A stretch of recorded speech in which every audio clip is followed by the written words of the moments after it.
आकाशवाणी भोपाल से प्रस्तुत है राजगढ़ जिले की चिट्ठी। आलेख कमल खस, वाचन स्वर दीपा सिंह। राजगढ़ जिले में गीता जयंती मनाई गई। इस मौके पर जिले भर में गीता पाठ कार्यक्रम आयोजित किए गए। कलेक्टर डॉक्टर गिरीश कुमार मिश्रा ने कहा कि वेद पुराण जैसे हमारे प्राचीन ग्रंथों का अध्ययन अनिवार्य है, क्योंकि यही हमारी जड़ों और संस्कृति का आधार है। कार्यक्रम में बच्चों ने उत्साहपूर्वक स्वाध्याय पाठ किया। गीता जयंती के अवसर पर राजगढ़ जेल में निरुद्ध बंदी और स्टाफ द्वारा गीता के 15वें अध्याय का वाचन किया गया। इस दौरान बंदियों को गीता के महत्व के बारे में बताया गया। विश्व एड्स दिवस के अवसर पर मुख्य चिकित्सा एवं स्वास्थ्य अधिकारी डॉक्टर शोभा पटेल द्वारा रैली को हरी झंडी दिखाकर रवाना किया गया। इस जागरूकता रैली का मुख्य उद्देश्य आमजन को एड्स के कारण, बचाव और उपचार के प्रति जागरूक करना था। रैली के माध्यम से लोगों को यह संदेश दिया गया कि एड्स से बचाव ही इसका सबसे प्रभावी समाधान है। जिले के सारंगपुर में स्थित सेवा सदन कार्यालय में जनजातीय गौरव दिवस और भगवान बिरसा मुंडा जयंती मनाई गई। कार्यक्रम में राज्य मंत्री डॉक्टर गौतम टिटवाल ने कहा कि भगवान बिरसा मुंडा केवल आदिवासी अस्मिता के प्रतीक ही नहीं, बल्कि भारतीय स्वतंत्रता संग्राम के अमर योद्धा और महानायक थे। श्री टिटवाल ने कहा कि सारंगपुर नगर में भगवान बिरसा मुंडा की प्रतिमा स्थापित की जाएगी और आदिवासी समाज के इतिहास तथा अध्ययन हेतु पुस्तकालय खोला जाएगा। सांसद रोडमल नागर ने कहा कि बिरसा मुंडा ने जो संघर्ष अधूरे छोड़े, उन्हें आगे बढ़ाना हम सभी का कर्तव्य है। ब्यावरा में घरेलू पहाड़ी पर स्थित प्रसिद्ध तीर्थ स्थल भगवान श्री पशुपतिनाथ महादेव के नवीन मंदिर निर्माण कार्य का भूमि पूजन हुआ। इस मौके पर मंत्री नारायण सिंह पवार ने कहा कि घुरेल पहाड़ी केवल एक धार्मिक स्थल नहीं, बल्कि लाखों लोगों की आस्था का केंद्र है। ब्यावरा विधानसभा ही नहीं, बल्कि आसपास के जिलों के नागरिक भी यहां गहरी श्रद्धा से भगवान पशुपतिनाथ का दर्शन करने आते हैं। उन्होंने स्थानीय समिति, सामाजिक संगठनों और श्रद्धालुओं का आभार व्यक्त करते हुए कहा कि सभी के सामूहिक प्रयास से घुरेल पहाड़ी पर बनने वाला ये मंदिर न केवल धार्मिक आस्था का केंद्र बनेगा, बल्कि क्षेत्र के विकास, पर्यटन और रोजगार के नए द्वार भी खोलेगा। जिले के ब्यावरा में जनपद पंचायत के नवीन कार्यालय भवन के निर्माण कार्य का शुभारंभ मंत्री नारायण सिंह पवार ने किया।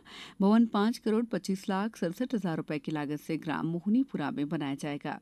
राजगढ़ जिले में मतदाता सूची के विशेष गहन पुनरीक्षण एसआईआर का कार्य किया जा रहा है। प्रथम चरण में जिले की 5 विधानसभाओं राजगढ़, नरसिंहपुर, ब्यावरा, किलचीपुर, जीरापुर और सारंगपुर के बीएलओ ने 17 नवंबर की अवधि तक कार्य पूरा कर लिया है। मुख्य चिकित्सा एवं जिलाधिकारी डॉक्टर शोभा पटेल ने पुरुषों को परिवार नियोजन में आगे आने का आह्वान करते हुए कहा कि पुरुष नसबंदी पूरी तरह से सुरक्षित है और ये महिलाओं के स्वास्थ्य के लिए बेहतर विकल्प है।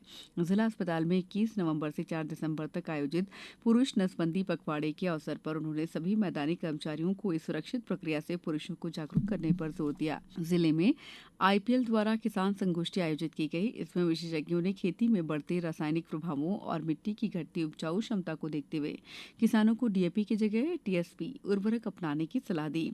आईपीएल के क्षेत्रीय प्रतिनिधि अनिरुद्ध नामदेव ने बताया कि किसान रबी और खरीफ की फसलों में लंबे समय से बुआई के दौरान टीएपी का प्रयोग कर रहे हैं, जिससे कई दुष्परिणाम सामने आ रहे हैं। उन्होंने टीएसपी को डीएपी का बेहतर विकल्प बताया, क्योंकि इसमें फास्फोरस के साथ पर्याप्त कैल्शियम भी मौजूद होता है।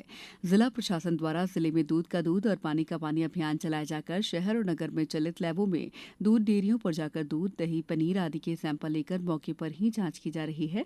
इसमें पानी और यूरिया की मिलावट पाई गई। रबी वर्ष 2025-26 में जिले को 38,400 मीट्रिक टन यूरिया प्राप्त हुआ है, जिसमें से 34,825 मीट्रिक टन यूरिया का वितरण हो चुका है।